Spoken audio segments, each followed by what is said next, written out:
বিশ্বকবি রবীন্দ্রনাথ ঠাকুরের লেখা প্রশ্ন। ভগবান, তুমি যুগে যুগে দূত পাঠায়েছ বারে বারে দয়াহীন সংসারে। তারা বলে গেল ক্ষমা করো সবে, বলে গেল ভালোবাসো, অন্তর হতে বিদ্বেষ বিষ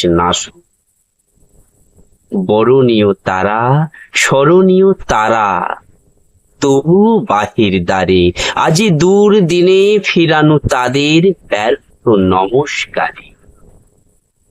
আমি যে দেখেছি গোপন হিংসা কপট রাত্রি ছায়ে হেনেছে নিঃসহায়ে।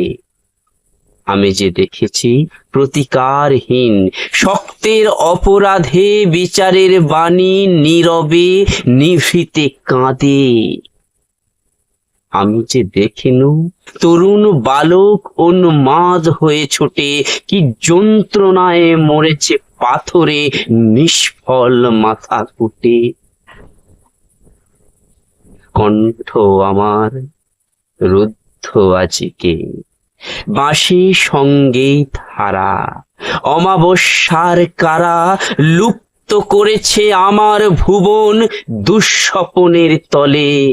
তাই তো তোমায় শুধাই অশ্রু জলে। যাহারা তোমার বিষাইছে বায়ু, নিভাইছে তব আলো, তুমি কি তাদের ক্ষমা করিয়াছ? তুমি কি বেসেছ ভালো? নমস্কার।